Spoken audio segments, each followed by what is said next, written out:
ছাত্র জনতার অভ্যুত্থানে আওয়ামী লীগের পতনের ১ বছর পার হতে চললো। ১ বছরের মধ্যে কোনো দলীয় সরকার নেই, কিন্তু দলগুলির পারস্পরিক একজন আরেকজনকে কাদা ছড়াছড়ি, কখনো গুলি ছড়াছড়ি, কখনো মানে হত্যা, কখনো হুমকি, তার কোনোটাই আসলে কমছে না। পরস্পরের দিকে প্রধান শত্রুতে পরিণত হয়েছে। এই শত্রুতার ফলে লাভবান হচ্ছে কারা, এই শত্রুতা দিয়ে অর্জন করা হচ্ছে কি, এসব নিয়ে কথা বলার জন্য আজ আমাদের সঙ্গে রয়েছেন যুক্তরাষ্ট্রে বাংলাদেশ দূতাবাসের প্রেস মিনিস্টার জনাব গোলাম মুর্তজা। জনাব গোলাম নিয়ে আমরা একটু মুর্তজা ভাইয়ের কাছে যেতে চাই। মুর্তজা ভাই, আপনার কাছে যে প্রশ্নটা আমি এখন করব সেটি হচ্ছে যে আইন শৃঙ্খলা পরিস্থিতির ক্ষেত্রে বারবার গত ৪-৫ দিন ধরে, ৬-৭ দিন ধরে আমরা যেসব কথাগুলি বলছি, সেসব কথাগুলি যদি আমরা নাও বলি, অনেকেই বলছে যে আইন শৃঙ্খলা পরিস্থিতির যে এরকম মারাত্মক অবনতি হচ্ছে, এর পেছনে সরকারের ভিতরে কোনো সরকার লুকিয়ে থাকার কথা কেউ কেউ বলছেন, কেউ কেউ বলছেন সরকারেরই কোনো একটা অংশ কাউকে ভয় দেখানোর জন্য বা নিজেরা আরেক কিছুদিন ক্ষমতায় থেকে যাওয়ার জন্য, অথবা বিএনপিকে ঠেকানোর জন্য এটি করে থাকতে পারেন। অনেকে ইঙ্গিতটা করছেন এরকমও যে বর্তমান তিনি সেনাপ্রধান আছেন, সেই সেনাপ্রধান যেহেতু সরকার প্রধানকে ব্যর্থ দেখতে চান, তাই তিনি এসবের ক্ষেত্রে পরোক্ষ বা প্রত্যক্ষ ইন্ধন দিয়ে থাকতে পারেন। এ ব্যাপারে আপনার একটু বিশ্লেষণ আমি একটু শুনতে চাই। যে যে অভিযোগগুলোর কথা বা যে প্রসঙ্গগুলোর কথা আপনি সামনে আনলেন, এটা জনমনে এই আলোচনাটা আছে। আমি যদি বলি যে না এগুলো ঠিক না, তাহলে এটা হবে না। হয়তো ঠিক না, কিন্তু জনমনে এই আলোচনাটা আছে। এই আলোচনাটা থাকার ফলে আছে কেন? এই আলোচনাটা থাকে বা এই রকমের আলোচনা থাকে মূলত একটি কারণে থাকে। সেটি হচ্ছে দেশের মানুষ সবসময় আইন শৃঙ্খলায় একটা মোটামুটি একটা স্বাভাবিক অবস্থা দেখতে চায় না।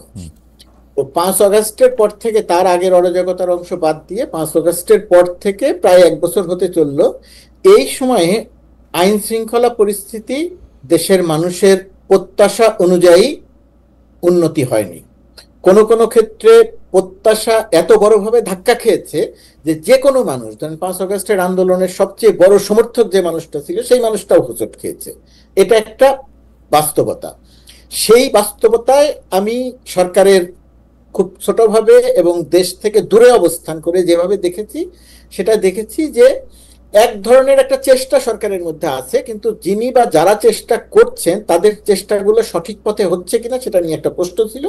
আর এর বাইরে আরেকটা ব্যাপার আমার মনে হয় যে আইন শৃঙ্খলা পরিস্থিতি উন্নতি না হওয়ার ক্ষেত্রে আরেকটা জিনিস কাজ করেছে। একেবারে যে উন্নতি হয়নি তা না, মাঝখানে শুরুতে যেরকম একেবারে ভেঙে পড়েছিল, তারপরে সেই জায়গা থেকে মোটামুটি ভাবে একটু উত্তরণ হয়েছে। আবার মাঝে মাঝে এমন দু একটা ঘটনা ঘটেছে যে ঘটনার পরিপ্রেক্ষিতে এটা বলার সুযোগ থাকে না যে আইন শৃঙ্খলা পরিস্থিতির উন্নতি হয়েছে। আমার কাছে মনে হয় এটার ষড়যন্ত্র তত্ত্বের চেয়ে আপনি যে সমস্ত কথা বললেন, কেউ কেউ চাইতে পারে বিএনপি কে ঠেকানোর জন্য সেনাপ্রধান এই সরকারকে ব্যর্থ দেখতে চান, এইরকম নানা রকমের ইকুয়েশনের কথা বললেন। আমার কাছে এই ইকুয়েশন খুব বেশি গুরুত্বপূর্ণ নয়। নির্বাচন পিছিয়ে ক্ষমতায় বেশি দিন থাকবে, এই বক্তব্যের কোনো ভিত্তি নেই। এই সরকার, ডক্টর ইউনূসের সরকার, ডক্টর ইউনূস নির্বাচন পিছিয়ে একদিনও বেশি ক্ষমতায় থাকবেন না, এটা আপনি নিশ্চিত থাকতে পারেন। তাহলে এই প্রশ্নগুলো আসে কেন বা এই ঘটনাটা ঘটলো কেন? আমার ধারণা এই ঘটনাটা ঘটলো, এটা আপনি সরকারের ব্যর্থতা বলতে পারেন। সেটি হচ্ছে যে রাজনৈতিক দলগুলোর মধ্যে যে পারস্পরিক শ্রদ্ধাবোধ তৈরি হওয়ার কথা ছিল, তৈরি হওয়ার কথা বলছি, আমি বলছি বিগত 17 বছর ছিল না, তৈরি হওয়ার কথা ছিল। নতুন যে রাজনৈতিক দলটা গঠিত হলো, সেই রাজনৈতিক দলটার সঙ্গে বড় রাজনৈতিক দল বিএনপির যে এক ধরনের হৃদ্যতাপূর্ণ সম্পর্ক মানুষ প্রত্যাশা করেছিল, সেই জায়গাগুলো হয়নি। পরস্পরের থেকে অনেক দূরে অবস্থান করেছে। একসময় বিএনপি জামাত অনেক কাছে ছিল, এখন বিএনপি জামাতের মধ্যে দূরত্ব। এনসিপি গঠিত হয়েছে, এনসিপির সঙ্গে বিএনপির একটা বন্ধুত্বপূর্ণ সম্পর্ক থাকবে, সেটা হয়নি। দিন দিন শুরুর দিকে সেরকম আলোচনা থাকলেও দিন দিন সেই জায়গাটাতে একটা বড় দূরত্ব তৈরি হয়েছে। অর্থাৎ রাজনীতিতে সুস্থ ধারা ফিরে আসে নাই। রাজনীতিতে এখনো পরস্পরের প্রতি অভিযোগ দেয়া, ব্লেম দেয়া, এই যে রাজনৈতিক ভাবে একমত হতে না পারে, একমত বলতে সব বিষয়ে একমত হবো তা বলছি না, আমি বলছি মেজর ইস্যুতে একমত হতে পারার যে দুর্বলতা, সেটা আমাদের রয়ে গেছে। এবং সেই রয়ে যাওয়ার সুযোগে আইন শৃঙ্খলা পরিস্থিতির অবনতি হচ্ছে, মাঝে মধ্যেই সেটা অনেক বড়ভাবে অবনতি হচ্ছে, যেটা সাধারণ জনমনে খুব বড় রকমের প্রশ্ন তৈরি করছে। মুর্তজা ভাই, অনেকেই আইন শৃঙ্খলা পরিস্থিতির কারণে, মানে আইন শৃঙ্খলার পরিস্থিতি পুনরুদ্ধারে বা স্বাভাবিক একটা মোটামুটি একটা স্বস্তিদায়ক পরিস্থিতি সৃষ্টিতে সরকারের ব্যর্থতার জন্য পুলিশ বাহিনীকে দায়ী করে থাকেন বা আইনশৃঙ্খলা বাহিনীকে বলে থাকেন যে এই পুলিশ বাহিনী যে তো আওয়ামী লীগের রিক্রুট করা, তার ভিতরে আওয়ামী লীগের লোক রয়ে গেছে, তাদের দিয়ে আসলে বড় কাজ হইতেছে না। কিন্তু আমি পুলিশ বাহিনীর কথা যাওয়ার আগে আরেকটা কথা বলতে চাই যে ডিজিএফআইকে নিয়ে অনেক প্রশ্ন আসতেছে। সাধারণভাবে বাংলাদেশের মানুষ এইটা বোঝে কিনা যে ডিজিএফআইটা আসলে ডক্টর মোহাম্মদ ইউনূসের আন্ডারেই, তো ডিজিএফআই যদি কোনো মানে ষড়যন্ত্র করে থাকে তাহলে সেটা ডক্টর মোহাম্মদ ইউনূসই করছেন। কিন্তু কেউ কেউ আবার বলতেছেন যে না, ডিজিএফআইটা আসলে ডক্টর মোহাম্মদ ইউনূসের আন্ডারে থাকলেও তারা যেসব কার্যক্রমে অংশগ্রহণ করতেছে, খবরের কাগজে নাকি তারা এখনো ডিরেক্টিভ পাঠাচ্ছে, যেটা আসলে ডক্টর ইউনূসের এগেনস্টেও অনেক সময় যাচ্ছে। এই ব্যাপারটা আপনার জানা আছে কিনা? মানে ডিজিএফআইটা কি ডক্টর মোহাম্মদ ইউনূসের আয়ত্তের বাইরে চলে গেছে, পাকিস্তানের আইএসআই এর মতো? আইএসআই যেমন পাকিস্তানের কথা শোনে না আসলে, মানে যদিও তাদের সরকার প্রধানের কথা শোনার কথা, আপনার কাছে কি এটা মনে হয় যে ডিজিএফআইটা এরকম কোনোভাবে আয়ত্তের বাইরে চলে গেছে? মনে হয় না। ডিজিএফআই বিগত সময়গুলোতে কি করেছে সেটা আমি জানি, আপনি জানেন, হেলাল ভাইও জানেন, বিএনপি আমাদের চেয়ে কম জানে না, ভালো করে জানে। কিন্তু সেই ডিজিএফআই বর্তমান সময়ে একই ধারায় কাজ করছে বা বর্তমান সরকার ডক্টর ইউনূসের এগেনস্টে কাজ করছে, আমার কাছে সেটা মনে হয় না। দুই একটা ঘটনার পরিপ্রেক্ষিতে সেটা বলা যায়। আরেকটা জিনিস আমাদের একটু মোটামুটি ভাবে আমার যে ধারণাটা তৈরি হয়েছে, সেই ধারণাটা হচ্ছে ডক্টর মোহাম্মদ ইউনূসের কোনো দুর্বলতা থাকতে পারে, তিনি হয়তো যে কাজটি যেভাবে করা দরকার ছিল সেই কাজটি করতে পারেন নাই বলে আমরা অভিযোগ করতে পারি, সাংবাদিকরা অভিযোগ করতে পারে, গণমাধ্যম অভিযোগ করতে পারে। কিন্তু ডক্টর মোহাম্মদ ইউনূসের এগেনস্টে গিয়ে সরকারের কোনো একটা উইং তাকে বিপদে ফেলার মতো কাজ করবে, তারা চেষ্টা করতে পারে, কিন্তু এটা করলে শেষ পর্যন্ত গিয়ে তাদের অনেক খারাপ পরিণতির মুখোমুখি হতে হবে বলে আমার ধারণা। সেই কারণে আমার মনে হয় না যে ডিজিএফআই ওই রকম কোন জায়গাতে এইভাবে কাজ না। মুর্তজা ভাই, আপনি হেলাল ভাইকে সাক্ষী রেখে আমাদের যে প্রত্যক্ষ অভিজ্ঞতা ডিজিএফআই এর, বিশেষ করে গত 20 বছরে, আমি শুধু 15 বছরে বলবো না, এই 15 বছরে এটা সবচেয়ে বেশি হয়েছে, এর আগের 5 বছরও সেটা ছিল, বিশেষ করে তত্ত্বাবধায়ক সরকারের সময়, মানে মঈনুদ্দিন ফখরুদ্দিনের তত্ত্বাবধায়ক সরকারের সময়ও সেটা সাংঘাতিক রকমের ছিল। সরকার প্রধান ডিজিএফআইকে ব্যবহার করে তার কায়েমি স্বার্থ বলি, পলিটিক্যাল উইল বলি, এমনকি চুরি ডাকাতি গুন্ডামি বদমাইশিগুলিও ডিজিএফআইকে দিয়েই করছে। এখন ডক্টর মোহাম্মদ ইউনূস যখন ডিজিএফআইকে এই কাজে ব্যবহার করতেছেন না, যদি আমরা ধরে নেই, তাইলে কি ডিজিএফআই মনে মনে বিদ্রোহ করে এবং তার দুর্বলতার সুযোগ দিয়ে তারা অন্যটা করতেছে কিনা, আপনার এরকম লক্ষণে মনে হয় কিনা? করতেছে কিনা সেটা তো বলতে পারবো না, আমার কাছে এটার কোনো প্রমাণ নাই। কিন্তু আমি আপনাকে আবার একটা কথা বলি, যে আপনি খুব সঠিকভাবে বলছেন যে অন্য সরকার প্রধানরা ডিজিএফআই কে যেভাবে অতীতে ব্যবহার করেছে, আমাদের একটা বড় দুর্বলতা কি, যে আমরা অতীতের সরকারগুলো যে ব্যবহার করেছে, কেউ কোনোদিন এসে এই জবাবদিহিটা নিশ্চিত করতে চায়নি যে এভাবে কেন ব্যবহার করা হয়েছিল। বর্তমান সরকারের সময়ও এই জায়গাটাতে একটা দুর্বলতা রয়ে গেছে। আর ডক্টর মোহাম্মদ ইউনূস যেহেতু ডিজিএফআই কে ব্যবহার করছেন না, ডিজিএফআই এর ভেতরে কোনো একজন দুইজন ব্যক্তির একটা উচ্চাকাঙ্ক্ষা থাকতে পারে যে আমরা আগে এত ক্ষমতা ছিল, এত কিছু করতাম, একে ধরতাম, ওকে মারতাম, একে গুম করতাম, অমুক অফিসে গিয়ে হুমকি দিয়ে আসতাম, আলোচনা করার জন্য কোনো একটা রিপোর্ট নিয়ে কথা বলতে বলতে প্রধানমন্ত্রী এই নিউজটা পছন্দ করেন না, এটা পত্রিকা অফিসে গিয়ে বলে আসতাম। এখন আমরা সেই কাজগুলো করতে পারিনি, এটা যদি কেউ মনে করে থাকেন করতে পারেন। এতদিন ক্ষমতা ভোগ করছেন, সেই জায়গাতে করে থাকতে পারেন, কিন্তু সরকারের জায়গা থেকে এটাকে প্রথমত উৎসাহিত করার কোনো কারণ বা সুযোগ নাই, ডক্টর ইউনূস এটা করছেন না। দ্বিতীয়ত কথা, কেউ যদি এটা করে থাকেন, করতে পারেন, একবার দুইবার তিনবার করতে পারেন, কিন্তু তিনি যখনই চিহ্নিত হবেন তখন আপনি নিশ্চিত থাকতে পারেন তার বিরুদ্ধে কঠোর ব্যবস্থা নেওয়া হবে। এই ব্যবস্থা নেওয়ার জায়গাটা থেকে কেউ বিরত। আমি আপনার কাছে আবার ফিরবো যে সরকারের কন্ট্রোলটা আইন শৃঙ্খলা বাহিনীর উপর কতটা আছে সেই প্রসঙ্গ করে, কারণ কন্ট্রোল করতে হলে কিছু আমরা মানে নিয়ন্ত্রণ করতে হলে কিছু লক্ষণও আমরা বিচার করতে পারি, সেই লক্ষণগুলি আমরা বিচার করবো। আমরা একটু হেলাল ভাইয়ের কাছে যাই।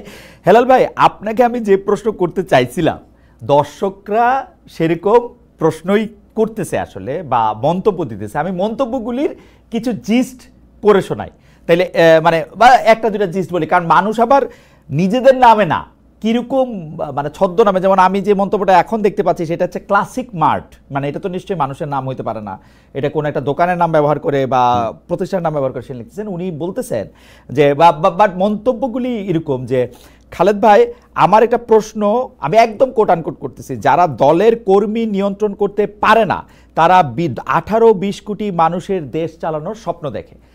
হেলাল ভাই, আমার প্রশ্ন, আমি ধরে নিলাম যে বিএনপি এই কর্মীদের বহিষ্কার করছে, বা তারা আসলে বিএনপির কর্মী কেমন কর্মী তা আমরা জানি না। আমরা 4,500-এর বেশি কর্মীকে, বিএনপি থেকে নেতাকর্মীকে বহিষ্কার করা হয়েছে, নেতাদের কথা বলার জন্য শোকজ দেওয়া হয়েছে, দলের প্রধান বারবার আহ্বান জানাচ্ছেন যে আপনারা এগুলি করবেন না। কিন্তু আমি এই পুরা কাজটাকে দেখতেছি হচ্ছে অরণ্যের রোদন। নেতার কাজ, নেতার কথা, নেতার আহ্বান কর্মীরা শুনতেছেন না। এখন আপনি বলতে পারেন যে 18 কোটি দেশের লোকে 4,500 কি এমন নাম্বার, বিএনপি 5 কোটি 7 কোটি লোকের মেম্বার, তার কি এরকম নাম্বার? না হেলাল ভাই, ঘটনা এটা না। সত্যি সত্যি আপনি আমার উপরে আস্থা রাখতে পারেন। আপনি এই অনুষ্ঠানে আসবেন জেনে গত 2-3 দিনে বাংলাদেশের অন্তত 30টা জেলার বিভিন্ন মানুষের সাথে আমি কথা বলছি। সব মানে আমি যাদের সাথে কথা বলছি তাদের বেশিরভাগের অভিযোগ হচ্ছে চাঁদাবাজি করতেছে বিএনপি, থানা উপজেলা দখলে নিছে বিএনপি, ইউএনও অফিসে ঢুকা যায় না হচ্ছে বিএনপির লোকদের জন্য। হেলাল ভাই, আমার অজ্ঞতা ক্ষমা করবেন, কিন্তু এইটাই এখনকার পরিস্থিতি। আপনি যদি আমাদের একটা ব্যাখ্যা করতেন। আমি এখন বলতে চাই যে আসলে ক্ষমতায় ডক্টর মোহাম্মদ ইউনূস বৈশা নাই, ক্ষমতা এখন অলরেডি বিএনপির কাছে, যেটাকে পাওয়ার আমি বলি, সেইটা হেলাল ভাই যদি একটু বলতেন। ধন্যবাদ আপনাকে।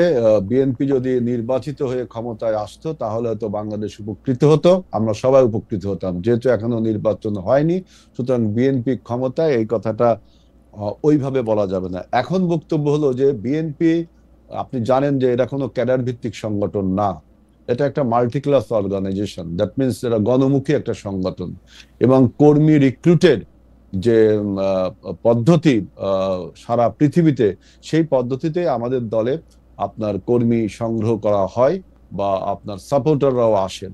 এখন আপনি দেখবেন যে আমরা এই সমস্ত যে সমস্ত সাপোর্টার বা কর্মী বা সমর্থকরা যখন কোনো অন্যায়, হয়রানিমূলক বা নির্যাতনমূলক কর্মকাণ্ড করে, সেটাকে আমরা অ্যাড্রেস করছি কিনা, অ্যাকসেপ্ট করছি কিনা, নাকি ডিনাই করছি, এটা কিন্তু একটা ইম্পর্টেন্ট জিনিস। আমরা সেটাকে অ্যাকসেপ্ট করছি, আমরা ডিনাই করছি না, এবং আমরা যে আমাদের যে ক্ষমতা, সেই ক্ষমতা নিয়ে আমরা তাদের উপরে একটা ব্যবস্থা নিচ্ছি। আমার এখানে একটা বক্তব্য যে এই যে আন্দোলনী যে কর্মীগুলো আপনি বলছেন, এই আন্দোলনী কর্মীদেরকে আবারও পুলিশে গ্রেফতার করার জন্য আমরা অনুরোধ করছি। আমি যদি একটা উদাহরণ দিই, যে আমাদের নাটোরে একটা ইন্টারনাল আমাদের একটা কনফারেন্স হচ্ছিল, সেখানে আমাদের বিএনপি নিজেদের মধ্যে একটা গন্ডগোল হয়। আমরা তখন কেন্দ্র থেকে প্রতিনিধি পাঠিয়ে যারা যারা গন্ডগোলে জড়িত তাদের নামে মামলা দেওয়ার জন্য আমরা পুলিশকে বললাম। পুলিশ আমাদের মামলাটা না নিয়ে বলল যে এটা যারা ভিকটিম বা সংক্ষুব্ধ তারা মামলা করবে। আবার দেখেন একই ঘটনা নরসিংদীতেও ঘটেছে।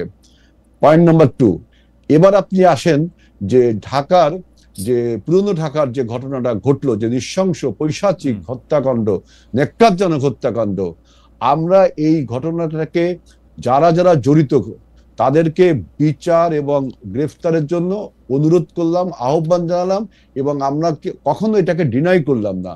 আমার কাছে কোশ্চেন হলো যে ভিডিওতে আপনি দেখলেন যে বড় পাথরটি এনে প্রাণঘাতী আঘাতটা করা হলো এই ছেলেটাকে, সেই ব্যক্তিটাকে কিন্তু এখনো আইডেন্টিফাই করা গেল না, সেই ব্যক্তিকে ধরা ছোঁয়ার বাইরে রয়ে গেল, এবং তার নামে মামলাও হয়নি। পরিবার থেকে বলছে যে কেন তার নামে মামলা হচ্ছে না, মানে যে প্রাণঘাতী আঘাতটা করলো। এটা দিয়ে হেলাল ভাই, আমি এই বয়ানটা আমি বুঝাতে চাচ্ছি, আমি ন্যারেটিভটা 3-4 দিন ধরে বিএনপির লোকদের কাছে শুনতেছি, তারা আইডেন্টিফাই করা যায় নাই দেখে কি বুঝা গেল? আপনার প্রশ্নের উত্তর দিয়ে বুঝাচ্ছি যে আপনি যে বলছেন যে দল তার সংগঠনকে সংগঠিত করতে পারছেন, তাই বলছি। সেই উত্তরে বলছি যে আমরা আমাদের যে স্বার্থ, মানে সমর্থ না, আমাদের যে সক্ষমতা, যে সাংগঠনিক সক্ষমতা, আমরা তার ক্ষমতাই নেই যে তাদেরকে আমরা গ্রেফতার করব বা বিচার করব। এখন আপনি বলেন যে কোন রাজনৈতিক দল কি কোনো ডিসিপ্লিনারি ফোর্স, যে আপনার ডিসিপ্লিনারি ফোর্স আমি কোশ্চেন দেখেন, বাংলাদেশের প্রতিটা রাজনৈতিক দলে এই সমস্যা তো রয়েই গেছে। হেলাল ভাই, আমি কোশ্চেনটা কোন রাজনৈতিক দল বলেন? না কোন রাজনৈতিক দল দিয়ে তো আমার আসলে এখন প্রসঙ্গ না, প্রসঙ্গ বিএনপি নিয়ে। আমি আমি আমি আমি যেটা বলতে চাই যে বিএনপি একটা রাজনৈতিক দল হিসাবে বাংলাদেশে এখন বর্তমানে যেসব দল রাজনীতি করতেছে তার মধ্যে সবচেয়ে বড় দল হিসাবে বিএনপি তো চলতে হয় না, বিএনপি তো একটা ব্যয় আছে। বিএনপি কি কর্মীদের, নেতাদের মাধ্যমে টাকা সংগ্রহ করে না, যেটাকে আমরা চাঁদা বলে থাকি ভালোবেসে? না না না, করে এটা কিনা? এটা এটা এটা- না, এটা হলো আমাদের যারা যে কমিটিগুলো আছে, অর্থাৎ আপনি সমর্থক শুভানুধ্যায়িত না, আমরা যারা কমিটির মেম্বার, অর্থাৎ আমরা যারা কমিটির লোক, তাদের আমাদের একটা মান্থলি আমরা একটা পেমেন্ট পার্টিকে করি, খুব অল্প না না, পরিমাণ। সেটা তো এটা সদস্য তো আছে। চাঁদা। আপনারা সদস্য চাঁদা। ব্যবসায়ীদের থেকে চাঁদা নেন তো, ব্যবসায়ী দোকানদার শুনুন, নেন তো টাকা। আমি একটা কথা বলি, সারা পৃথিবীতে রাজনৈতিক দলগুলো যেভাবে তাদের ফান্ড ক্রিয়েট করে, বিএনপি নিশ্চয়ই তার বাইরে না, তার বাইরে করে হেলাল ভাই। না, হেলাল ভাই, আমি উদাহরণ দেই। হেলাল ভাই, আমি উদাহরণ দেই। আমি যেই দেশে আসি বা মুর্তজা ভাই যে দেশে আছেন, সেই দেশে পার্টি ফান্ডে আপনার টাকা দিতে হলে সেটাতে রসিদ দেওয়া হয়, সেটা ওয়েবসাইটে ঘোষণা করতে হয়, সেটা ইনকাম ট্যাক্সেও ঘোষণা করতে হয়, পার্টি ফান্ডে আমি এত টাকা দিলাম। না, আপনি যখন প্রেসিডেন্ট ইলেকশন হয়, বিএনপি কি তাই? আপনি যখন না দেখেন, যখন প্রেসিডেন্ট ইলেকশন হয় আমেরিকার, তার আগে যখন যে প্রাইমারি যে আপনার জনসভাগুলো হয়, সেখানে যে ফান্ডটা কালেক্ট হয়, সেখানে আপনি বলছেন যে একদম রিসিট দেওয়া হয়, একদম স্বচ্ছ, প্রতিটা পয়সা। বাংলাদেশ কিন্তু এই কালচারে যাবে, এটা আমরা বিএনপি বিশ্বাস করে, এবং এই কালচারে যাবে বিধায় তো আমরা। হেলাল ভাই, আপনি আমাকে ভুল বুঝেন না, এটা হচ্ছে যে খালি প্রশ্ন করি তো সেজন্য ভুল বোঝার জায়গা আছে, কিন্তু বাংলাদেশ ওই জায়গায় যাবে এটা আমি মানি। আমি বিএনপি কে সিঙ্গেল আউট করতেছি না, আমি শুধু প্রশ্ন করতেছি যে বিএনপি তার কর্মী নেতাদের মাধ্যমে মানুষের কাছ থেকে চাঁদা আদায় করে কিনা। আমরা বললাম তো, আমাদের যে সদস্য চাঁদা, এর বাইরে আমার চাঁদা আদায় করতে হবে কেন, আপনি তাই বলেন। আমাদের মনে করেন, আমি তো বিএনপি চালাই না, আমি কেমনে বলবো চাঁদা আদায় করতে হবে কিনা? চাঁদা নেয় কিনা সেটা বলেন, আপনি বলেন না নেয় না, না শোনেন, নেই না বা না নেই, এই প্রশ্নের উত্তরটা এইভাবেই দিতে হবে যে সারা পৃথিবীতে রাজনৈতিক দলগুলো যে স্বচ্ছতার মাধ্যমে চাঁদা বা আপনি সদস্য চাঁদা বা ডোনেশন বলেন যেভাবে নেই, বিএনপি তার ব্যতিক্রম কিছু না। আপনি যদি বলতে পারেন কাউকে হুমকি দিয়ে চাঁদা নিয়েছে কিনা, যেটা বাংলাদেশে বিভিন্ন রাজনৈতিক দল যেমন হুমকি দেয়, যেটা চাঁদাটা না দিলে তোমাকে মামলায় ফাঁসিয়ে দেব, চাঁদাটা না নিলে তোমার জমি দখল করব, এই কাজ বিএনপি করে কিনা এইটা আপনি দেখেন। এখন আমার দলে অনেক নেতা আছে, তারা বড় বড় ব্যবসায়ী। এখন সে মনে করে আমি যদি আজকে অনেক টাকার মালিক হই বৈধভাবে, আমি পার্টিকে কিছু টাকা ডোনেট করতেই পারি, করতে পারি না? আবার আমি যদি পার্টির বাইরের কোন লোককে যদি হুমকি দিয়ে টাকা নিই, তখন আপনি বলতে পারেন যে হ্যাঁ, আপনি তাকে হুমকি। বিএনপি একটা স্বচ্ছ রাজনীতির কথাই, কিন্তু আমরা আমাদের এই 31 দফা যদি আপনি ভালোভাবে বিটুইন দ্য লাইন্স পড়েন, আমরা কিন্তু বলেছি যে স্বচ্ছ প্রক্রিয়ার মধ্যে রাজনৈতিক স্বচ্ছতা আনতে হবে। ভাই এইখানে গল্পটা আমি এইখানে কি একটু আপনাকে জানতে চাইতে পারি যে ধরেন পার্টি যারা বিএনপি করে, ধরেন ঘোষণা দেয়া যায় বিএনপি সদস্য বা বিএনপি শুভাকাঙ্ক্ষী, তারা বাইরে, যেমন ধরেন আমরা কয়েকদিন আগে দেখলাম যে কেউ একজন ওয়ালটনের কাছ থেকে চাঁদা চাইতেছে বা কেউ একজন কারো কাছ থেকে ফোন নাম্বার নিচ্ছে, আপনার এরকম ব্যবস্থা বিএনপিতে নাই? আমি আপনাদের খালিদ ভাই আমাকে একটু বলেন, দেখেন আমার এই তত্ত্ব দিচ্ছি, আমি একটা থিওরি, কিভাবে নেবেন যাবে না। চাঁদাবাজি বা সন্ত্রাসী is a case of individuals, it is not a case of political decision. এখন কেউ ওয়ালটনের কাছে চাঁদা চাইলো, সে তার নিজস্ব চাঁদাটা চাইলো, সে যখন বিপদে পড়ে তখন সে পার্টির নামটা ইউজ করে, তখন পার্টি সেটাকে স্বীকার করছে কিনা বা পার্টি ব্যবস্থা নিচ্ছে কিনা, এইটা আপনি দেখবেন। এই জন্য আমি বলছি চাঁদাবাজি is a case of individual, এটা কোনো পলিটিক্যাল ডিসিশনে হয় না। এই এখন কোন একজন নেতা, এখন আমি যদি ওয়ালটনের কাছে চাঁদাবাজি করি, ওয়ালটন ন্যাচারালি বলবে যে হেলাল বিএনপি করে, বিএনপি চাঁদাবাজি করছে, বিএনপি কি আমাকে বলছে ওয়ালটনের কাছে টাকা চাইতে? বিএনপি যদি বলে হ্যাঁ হেলালকে আমি বলেছি বা হেলালকে আমি সার্টিফাই করছি, তখন আপনি এটা পার্টির চাঁদাবাজি বলতে পারেন। ঠিক আছে, অর্থাৎ চাঁদাবাজি is a case of individual, এটা কোনো পলিটিক্যাল ডিসিশন হয় না। আপনি কথা আমরা দুইটা জিনিস একদম স্পষ্ট বুঝতে পারলাম। এক হচ্ছে যে চাঁদাবাজিটা হচ্ছে যে একটা ইন্ডিভিজুয়াল কেস, পার্টির পক্ষ থেকে বিএনপির পক্ষ থেকে এরকম হুমকি দিয়ে চাঁদার কোনো রকম কোনো ঘটনা নাই। দুই, আমরা যেটা বুঝতে পারলাম যে সেটা হলো যে বিএনপিতে যারা শুভানুধ্যায়ী আছে, যারা বিএনপি সমর্থক আছে, তারা বিভিন্ন সময় বিভিন্ন টাকা ডোনেশন দিতে পারে, সেটা দিয়েও থাকে। আপনারা কি কখনো, হেলাল একটু ছোট করে বলবেন, আপনাকে কখনো ভাবছেন যে এই ব্যাপারটা একটু স্বচ্ছ করে তুলবেন? কেন আমি এই কথা বলতেছি যে আমরা কিন্তু দেখতে পাচ্ছি যে বাংলাদেশের যত পলিটিক্যাল শো অফ, ইভেন উনি যদি বাংলাদেশের সর্বোচ্চ বড়লোক হয়ে থাকেন, মানে উনার যদি দাদা বা নানার জমিদারিও থাকে, উনি এটা জমিদারি থেকে টাকাটা ব্যয় করেন না আসলে, মানে এরকম জমিদারি থেকে ব্যয় করছেন, রাজনীতির জন্য ট্রাক বা বাস বা গাড়ি ভাড়া করছেন বাবার টাকা থেকে, এটা আমরা অনেক বেশি দেখি না। এইটা আপনারা কি মানে কেন্দ্রীয়ভাবে এনশিওর করতে পারেন যে এটা আসলে চাঁদার মাধ্যমে জোগাড় করা হয় নাই বা কোনো না কোনো সুবিধা দিয়ে এটা জোগাড় করা হয়? শুনুন, এখানে তো আপনি শাক দিয়ে মাছ ঢাকতে পারবেন না। বাংলাদেশের সোসাইটি, বাংলাদেশের রাষ্ট্র ব্যবস্থা, বাংলাদেশের ইকোনমিক কালচার, আমাদের এই সবকিছু বিবেচনা রাখতে হবে। আপনি রাতারাতি সবকিছু বদলাতে পারবেন না। এগুলো বদলাতে হবে বিধায় আমরা বলেছি একটা নতুন বাংলাদেশের স্বপ্ন আমরা দেখি। আপনি সোসাইটির যে স্ট্রাকচার, সোসাইটির যে কালচারাল রিলেশন, এটা আপনাকে মাথায় রাখতে হবে। আপনি যে দেশে বাস করেন সে দেশের ইকোনমিক যে ট্রান্সপারেন্সি, আপনার দেশে সবসময় ইকোনমিক ট্রান্সপারেন্সি আছে তা না, কিন্তু সেখানেও আপনার অস্বচ্ছতা আছে। আমাদের দেশে এই অস্বচ্ছতার পরিমাণটা বেশি। টোটাল সমাজ ব্যবস্থাকে বাদ দিয়ে আপনি রাতারাতি কোনো কিছু করতে গেলে সেটা তো জুলুম হবে এক ধরনের। আমি সেজন্য বলছি আমাদের ইকোনমিক যে কালচার, আমাদের সোসাইটির যে কালচার, মানুষের যে কালচার, নৈতিকতার যে কালচার, আমাদের এইগুলোকে পরিবর্তন করতে হবে। আপনি অযথা যদি একটা দলকে বলেন, এই দোষ শুধু দলের না, সরকারের, রাষ্ট্রের, বিভিন্ন গোষ্ঠী, বিভিন্ন পরিবারেরও আছে এরকম, তাই না?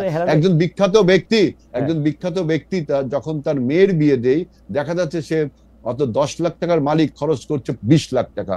টাকাটা কোত্থেকে আসলো? এই যে জবাবদিহিতা, এই জায়গাটা যদি আপনি নিশ্চিত করতে পারেন, অর্থাৎ আমাদের নিশ্চিত করতে পারেন, তখন আপনি বলতে পারবেন। আমার মনে হয় যে আপনি একদম সমস্যার গোড়ায় হাত দিয়েছেন। আমরা ব্যক্তি বা পরিবার বা সমাজ পর্যায়েও এগুলি জিনিস অ্যালাউ করি বা আশা করি বা অন্যকে বাধ্য করি বলে এটা আসলে পলিটিক্যাল পার্টির মধ্যে এটা অনুবাদ হয়। এটা আপনি ঠিকই বলছেন, আমি আপনার সাথে একমত হেলাল ভাই।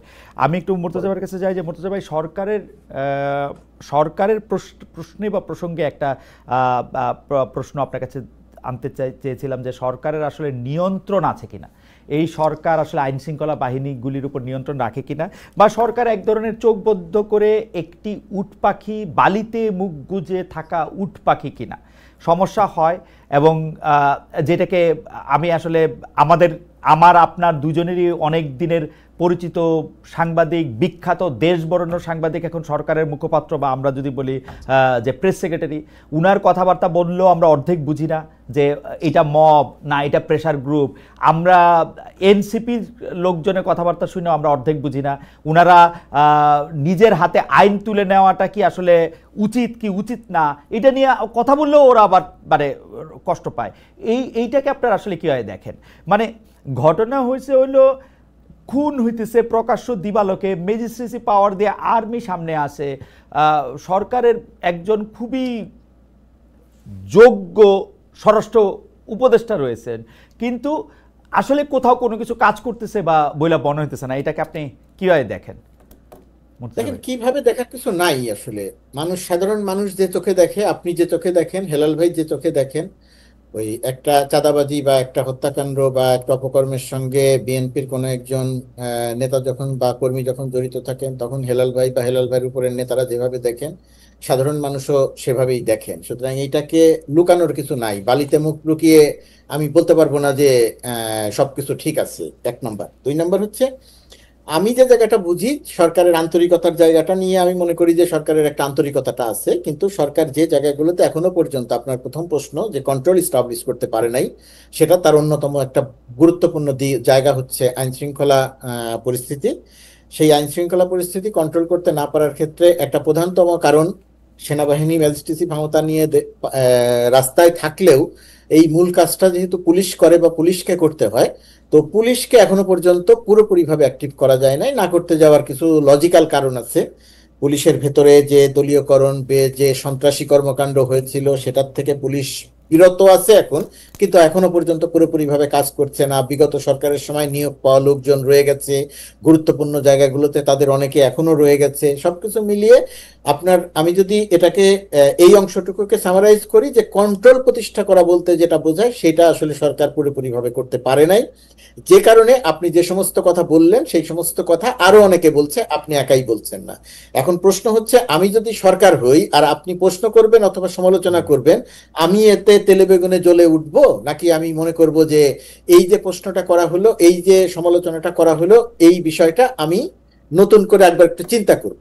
আমি মনে করি সরকারের জায়গা থেকে এটা নতুন করে প্রতিটি যখন যে কথাটা আসবে, তখন সেটা নতুন করে চিন্তা করা উচিত। সেটা এনসিপি হোক, সেটা সরকারের কেউ হোক, কাউকেই প্রথমত কথা একবারে অস্বীকার করা উচিত নয়। দ্বিতীয়ত কথা, মানে না না না এরকম কোনো কিছু হয় নাই, সবকিছু ঠিক আছে, এটা বলা উচিত নয়। ইচ্ছা করলেই সরকারের পক্ষে সবকিছু করা সম্ভব হচ্ছে না, সেটুকু বলা উচিত, বলা দরকার। 1 নম্বর। 2 নম্বর পয়েন্ট হলো, আপনি হেলাল ভাইয়ের সঙ্গে যে কথাগুলো বললেন, এই জায়গাটার সঙ্গে আইন শৃঙ্খলা পরিস্থিতির একটা সম্পর্ক আছে।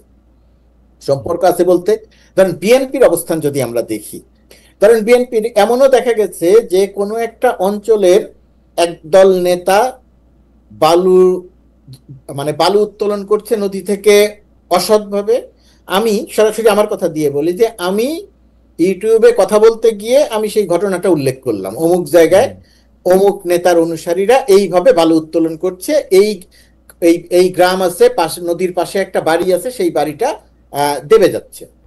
আমি বিস্মিত হয়ে লক্ষ্য করলাম যে 1 দিন বা 2 দিনের মধ্যে ওই যাদের বিরুদ্ধে অভিযোগ আসলো তাদের বিরুদ্ধে ব্যবস্থা নেয়, তাদেরকে সাসপেন্ড করা হচ্ছে।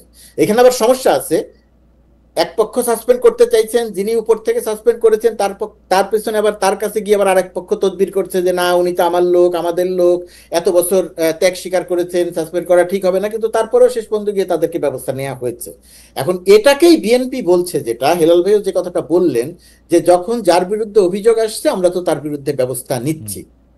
এটা হয় কি যে মানুষ তো একটার সঙ্গে আরেকটা মেলায়, আপনি যতই যতই বলবেন যে না আমরা সেটা মেলাতে চাই না। ধরেন আমি শেষ করি খালেদ, যে ছাত্রলীগের যখন একজন একটা অপকর্ম করতো, ছাত্রলীগের পক্ষ থেকে কিন্তু একটা ব্যবস্থা নেওয়া হতো, কি যে তাকে বহিষ্কার করা হচ্ছে। মানুষ হয় কি এখন বিএনপির এই বহিষ্কার করার সঙ্গে ওই ঘটনাটাকে মিলিয়ে ফেলছে, যে ছাত্রলীগও বহিষ্কার করতো, আপনারাও বহিষ্কার করছেন, কিন্তু ঘটনা তো বন্ধ হচ্ছে না, চাঁদাবাজি তো চলছে, দখল তো চলছে। এখন প্রশ্ন হচ্ছে চাঁদাবাজি বা দখল চলছে কিনা। আমার প্রথমত কথা এটা স্বীকার করতে হবে যেটা চলছে, তাহলে সরকার বন্ধ করছে না কেন? সরকার পারছে না পুরোপুরি ভাবে, সরকার এই জায়গাটাতে আপনি সরকারকে দায় দিতে পারবেন। আর বিএনপি যে জায়গাটায় বলে যে তাহলে আমরা আর কি করবো, আমরা তো সরকার না, আমার কাছে যে জায়গাটা মনে হয় যদি আইন শৃঙ্খলা পরিস্থিতি নিয়ন্ত্রণ করতে হয়, বর্তমান সরকার ব্যবস্থায়, ইন্টারিম সরকার ব্যবস্থায়, ডক্টর ইউনূসের সরকার ব্যবস্থায় প্রধান রাজনৈতিক দলগুলোর মধ্যে এক ধরনের একটা সম্মতি আসতে হবে। বিএনপি যেটা করছে যে মাঠ পর্যায়ে যে লোকটা গিয়ে চাঁদাবাজি করছে তার বিরুদ্ধে অভিযোগ আসলে তাকে বহিষ্কার করছে, কিন্তু ওই লোকটার নেতাকে, ওই চাঁদার ভাগ অন্য কোন কোন নেতা পায়, সব নেতা নেয় আমি সেটা বলছি না, সব নেতা খারাপ আমি সেটা বলছি না, কোন কোন নেতা ওই চাঁদার ভাগ পায়। তো বিএনপি আমার ধারণা ব্যবস্থা নেয়ার ক্ষেত্রে তারা সরকারের উপরে নির্ভর করছে, বা বলছে সরকার তাদেরকে কেন গ্রেপ্তার করলো না, কিন্তু ওই নেতার যে কর্মী বাহিনী আছে বা মাস্তান বাহিনী আছে বা চাঁদাবাজ বাহিনী আছে সেটাকে নিয়ন্ত্রণ করছে না।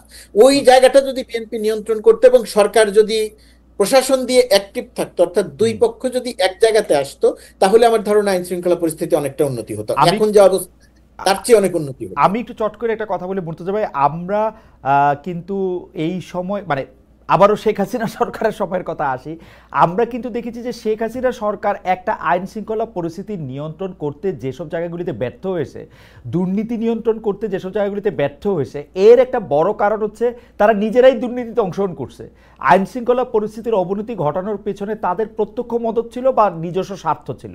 একই ঘটনা আমরা এই সরকারের ক্ষেত্রে বলতে পারি কিনা, কেন নিয়ন্ত্রণ হচ্ছে না? আমি যখন দেখি জনাব মতিউর রহমান চৌধুরী মানবজমিনের সম্পাদক, তিনি যখন বলেন যে এই উপদেষ্টারা কি সবাই ভালো, তাদের বিরুদ্ধে তো আমরা একটা কথা লিখতে পারি না।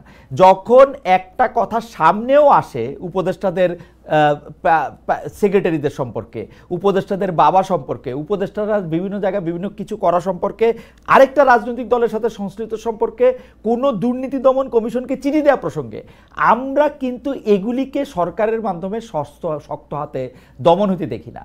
আপনার কাছে কি এইখানে মনে হয় না যে এই সরকার একটু ছোট, মানে ইউনূস সরকার পুরোপুরি শেখ হাসিনা না, শেখ হাসিনা যদি 10-এ 10 হয়, ইউনূস সরকার 5 হাসিনা, এরকম মানে অর্ধেক হাসিনা কমপক্ষে, এরকম কি মনে হয় না?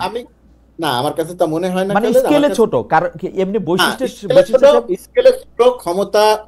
ক্ষমতা ভোগ করা বলেন, ক্ষমতা প্রয়োগ করা বলেন, সেই সমস্ত জায়গাতেও এই সরকারের দুর্বলতা আছে।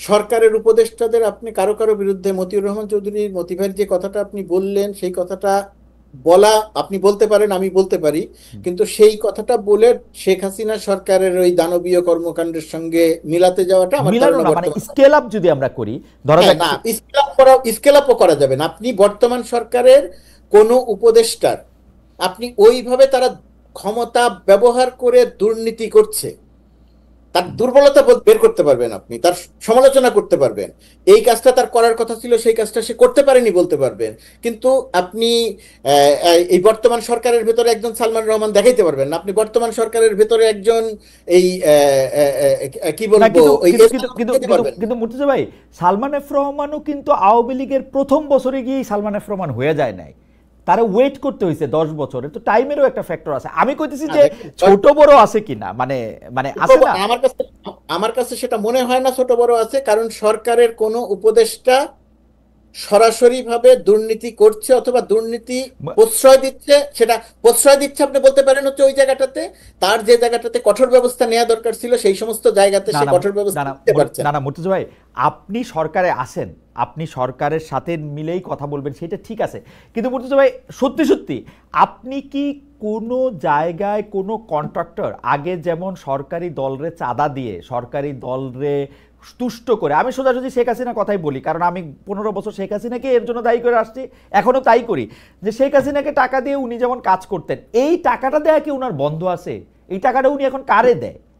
একটা কথা বলি খালেদ, ধরেন আমি সরকারের সঙ্গে আছি, হ্যাঁ, আর সরকারের সঙ্গে বিগত সময়গুলোতে আমরা যাদেরকে দেখেছি জি, যত রকমের অপকর্ম ছিল, আপনার অনুষ্ঠান সহ আরো বিভিন্ন অনুষ্ঠানে তারা যারা এসেছেন তারা সকল রকমের অপকর্মেরকে এক ধরনের জাস্টিফাই করেছে। অবশ্যই অবশ্যই আমি সরকারের সঙ্গে আছি, কিন্তু আমি আপনাকে নিশ্চিত করে বলতে পারি সরকারের কোনো দুর্বলতা বা অপকর্ম বা দুর্নীতির কোনো সংবাদ যদি আসে, তার কোনোটাকে জাস্টিফাই করার রেসপন্সিবিলিটি, দায়িত্ব আমি নিব না। এর জন্য গোলাম মুর্তজা ভাই, এইটা কিন্তু আপনার একটা ব্র্যান্ড দাঁড়াইছে, আপনি কিন্তু দায়িত্ব নেন না, আপনি যেটা মনে করেন এটা আপনি সরকারে থাকলে, সরকারের বিপক্ষে থাকলে এটা আপনার জন্য। কিন্তু আমি আপনাকে সরল একটা প্রশ্ন করি, যেসব ঠিকাদারের কাজ, যেসব উন্নয়নের কাজ, মানে চুরির যেগুলি ডাইরেক্ট ক্ষেত্র, হয়তো যেটা বন্ধ হয়েছে সেটা হচ্ছে বিদেশে টাকা পাচার বা ব্যাংকগুলিকে খুব ম্যানিপুলেট করা হয়তো বন্ধ হয়েছে, কিন্তু সারা বাংলাদেশে যে ঠিকাদারি কার্যক্রম যে পরিচালনা করা, সেটার ক্ষেত্রে কিন্তু ওই ঠিকাদারদেরকে টাকা দিতেই হইতেছে। মুর্তজা ভাই, আমি তো এখন আমি আপনার সাথে কারে দিচ্ছে টাকাটা, এটা হলো আমার কথা। ওই টাকাটা কোনো উপদেষ্টাকে দিচ্ছে না, সরকারকে দিচ্ছে, সরকারকেও দিচ্ছে না। ওই টাকাটা সরকার বলতে কি বোঝেন? ওই টাকাটা কি কোনো ডিসি কে দিচ্ছে? দিয়ে থাকতে পারে, এখন ওইটা দেখার দায়িত্ব অবশ্যই সরকারের। এইটা সরকার যদি না দেখে থাকে, আপনি অবশ্যই সেটাকে অভিযোগ দায় নিতে হবে, সরকারের সমালোচনা করতে হবে। কিন্তু আবার ওই টাকাটা স্থানীয় রাজনীতিতে যিনি প্রভাবশালী, যে দল প্রভাবশালী, ওই ঠিকাদার সেই হয় ওই ঠিকাদার ওই প্রভাবশালী দলের অংশ, অথবা ওই ঠিকাদার ওই প্রভাবশালী দলকে অর্থ দিয়ে, দলকে আস্থায় নিয়ে সে ব্যবসাটা করছে।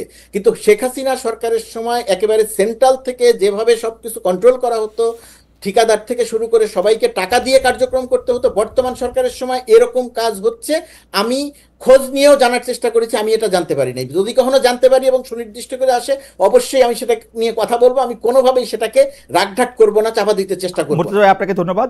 আমি একটু হেলাল ভাইয়ের কাছে আসবো। হেলাল ভাই, আপনার কাছে আসার আগে আমি এই একটা দর্শকদের কাছে একটা প্রশ্ন করেছিলাম এরকম, যে জাতীয়তাবাদী শক্তিকে ধ্বংস করতে বিএনপির বিরুদ্ধে কোট আনকোট অপপ্রচার চলছে বলেছেন মির্জা ফখরুল আলমগীর। প্রিয় দর্শক, এই মন্তব্য সঠিক বলে মনে করেন কিনা? শতকরা 25% দর্শক এটাকে সঠিক মনে করছেন, শতকরা 75% দর্শক এটাকে সঠিক মনে করছেন না। 72,000 দর্শক এখানে ভোট দিয়েছেন। হেলাল ভাই অনেকক্ষণ ধরেই কিছু বলার জন্য বোধহয় একটু উসকুস করতেছিলেন। হেলাল ভাই, আমরা আপনার প্রশ্নের কাছে যাওয়ার আগে আপনি কি মুর্তজা ভাইয়ের বলা প্রসঙ্গে একটু বলবেন? সারা দেশের উন্নয়ন কার্যক্রমে আমরা যেমন বিগত সরকারগুলির আমলেও আসলে কার্যক্রমের সাথে টাকা পয়সার একটা যে দুর্নীতি সংশ্লিষ্টতা দেখতাম, এখন সেটি বন্ধ হয়নি, সেটি আমার কাছে তথ্য, কিন্তু আমার কাছে যে তথ্যটি নাই যে সেটি আসলে কে নিতেছে, আপনি কি আমাদের 1 মিনিট বলবেন কিনা, বা আমার তথ্যটি? আমি 1 মিনিট শুধু এইটা বলতে চাচ্ছি, দেখেন আমাদের এই যে তর্ক বিতর্কের ফলে সেই পরাজিত মাফিয়ার প্রাসঙ্গিকতা কিন্তু চলে আসলো। আপনি এখন পরাজিত মাফিয়াকে বেঞ্চমার্ক মনে করছেন, যে তার তুলনায় কে ভালো কে খারাপ। তার মানে আমাদের এই তর্ক বিতর্কের ফলে যে আমার এটা হচ্ছে স্কেল, শেখ হাসিনা শাসন হচ্ছে আমাদের স্কেল। এটা স্কেল বলতে কি আপনি বেঞ্চমার্ক বোঝাচ্ছেন যে এটা স্ট্যান্ডার্ড মাপ? না, স্ট্যান্ডার্ড না, মানে হচ্ছে যে আমার সুতরাং বিবেচনায় আমি গত বলতে 15 চাচ্ছি বছর- আমি বলতে চাচ্ছি যে এই যে আমাদের তর্ক বিতর্ক গুলো হচ্ছে, আমরা সবাই 24-এর গণ অভ্যুত্থানে অংশগ্রহণ করেছি মাফিয়ার পরাজয় করবার জন্য। সেই মাফিয়ার প্রসঙ্গ যখন চলে আসে তখন বুঝতে হবে যে আমাদের 24-এর গণ অভ্যুত্থান কি আপনার আবারও পরাজিত হতে যাচ্ছে। এইখানে আমি বলতে চাচ্ছি, দেখেন বাংলাদেশে এখন এই যে দোষারোপের রাজনীতিতে পিক অ্যান্ড চুজ একটা খেলা শুরু হয়েছে। কোন ঘটনাটাকে চুজ করবে, কোন ঘটনাটাকে পিক করবে। আপনি দেখেন যে পুরো ঢাকায় যে ঘটনাটা ঘটলো সেটাকে যেভাবে একটা ব্যবসায়িক হত্যাকাণ্ড, নো ডাউট, এ ব্যাপারে আপনাদের কারো কোনো দ্বিমত নেই। সে বিএনপি সমর্থন হতে পারে, যারা মেরেছে তারাও বিএনপি করতে পারে, যারা মার খেয়েছে তারাও বিএনপি করতে, কিন্তু এটা তো রাজনৈতিক হত্যাকাণ্ড না, এটা তো একটা ব্যবসায়িক হত্যাকাণ্ড। সেই ব্যবসায়িক হত্যাকাণ্ডকে রাজনৈতিক হত্যাকাণ্ড হিসেবে প্রচার করা হচ্ছে, তাই না? একই সাথে আপনি দেখবেন আমাদের খুলনায় আপনার রক কেটে গুলি করে হত্যা করা হলো, এবং রক কাটা কালচার কাদের, রক কাটা বাহিনী কাদের বলায় সবাই জানে। এই ঘটনাকে পিকও করা হলো না, এই ঘটনাকে আপনার রাজনৈতিক মহলে তত্ত্বগতভাবে বিশ্লেষণ করার বিষয় আনলো না। একই সাথে দেখেন উপদেষ্টা আসিফ মাহমুদের এলাকায় মুরাদনগরে একই পরিবারের 3 জনকে হত্যা করা হলো। সেই ঘটনাটাকেও কিন্তু আপনি আলোচনা জগতে আনলেন না, বরঞ্চ উপদেষ্টা বললেন যে আমরা নাকি এখন প্রস্তর যুগে বসবাস করছি। আমার তখন প্রশ্ন জাগে, তাহলে এই প্রস্তর যুগের জন্য কি আপনি দায়ী না? যেহেতু আপনি প্রো এস্টাবলিশমেন্ট অর্থাৎ এস্টাবলিশমেন্টের পক্ষে আছেন, আপনি সরকারে আছেন।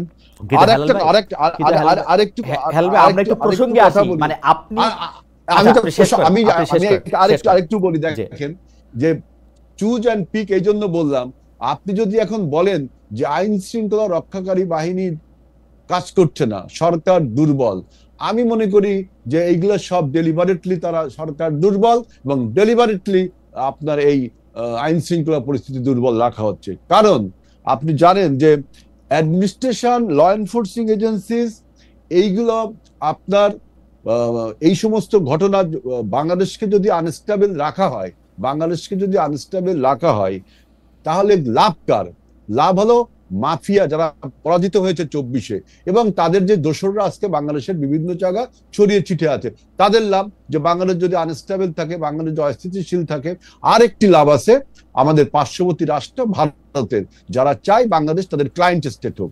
তাহলে এই যে নেক্সাস আপনার 24-এর পরাজিত শক্তির সাথে ভারতের যে নেক্সাস, এবং আজকে যারা একটা ব্যবসায়িক এবার আমার কথা আছে, তাদের এই গল্প আমি 70টা টকশোতে যারা বিএনপির আসে তাদেরই কাছ থেকে শুনি। বাংলাদেশ আনস্টেবল থাকলে নাকি মাফিয়া আওয়ামী লীগের লাভ, বাংলাদেশ আনস্টেবল থাকলে মাফিয়া। আপনি বলছেন, দেখেন আমার কথা শুনেন, বাংলাদেশ আনস্টেবল থাকলে মাফিয়া আওয়ামী লীগের লাভ, ইন্ডিয়ার লাভ, এই কথা যদি সত্য হয়ে থাকে, তারা এই লাভটা তো বিএনপির লোক গিয়া কইরা দিয়ে আসবে, বিএনপির লোক গিয়া মানুষকে হুমকি দিবে, বিএনপির লোক গিয়া যা না তা করতে থাকবে, তো সেইটা আওয়ামী লীগ বিএনপির করাবে। আমি যে কুইক অ্যান্ড চুজ বললাম যে এই ঘটনাগুলো বিএনপি অ্যাড্রেস করছে, কিন্তু অন্য যে রাজনৈতিক দল তাদের বিরুদ্ধে কি আপনার এই চাঁদাবাজি, আপনি চট্টগ্রামের আপনি কেন অন্য রাজনৈতিক দলের প্রসঙ্গ আসেন? একটা চাঁদাবাজির কথা ভিডিও ছাড়া হয়েছে, দেখেন এত বড় ঘটনা পুরান ঢাকাতে, আপনি যেটাকে বড় ঘটনা বললেন, এই পুরান ঢাকার এই ঘটনা পরপরই কিন্তু আবার আরেকটা ছাড়া হইলো, একজন মহিলাকে 10 লাখ টাকা 7 লাখ টাকা দিতেছে এনসিপির কেউ গিয়া, সেইটাকে দিয়ে সারা বাংলাদেশ কথা বলে নাই। যেটা আপনার পক্ষে যায়, যেটা আপনার পক্ষে যায়, যেটা আপনার পক্ষে যায়, সেইটা আমি এখানে বলছি ল এনফোর্সিং এজেন্সিজ এবং অ্যাডমিনিস্ট্রেশন তারা যে ডেলিভারেটলি এই জিনিসগুলো ইনডিফারেন্টলি দেখছে, অনীহার বা উদাসীন ভাবে দেখছে, কারণ কি? সেই কারণটা আপনি বলতে দেননি। কারণ হচ্ছে যে প্রশাসনের মধ্যে ঘাপটি মাইরা থাকা বিএনপির লোক, সেই জন্য। আমি তো আর সেটা বলি না, আমি বলছি যে প্রশাসনের যে উদাসীনতা, কারণ এই প্রশাসনে সমস্ত জায়গা আপনার আওয়ামী লীগের লোক বসে আছে, বিএনপির লোক বসে আছে। ভাই হেলাল ভাই, আমি আপনাকে বলি,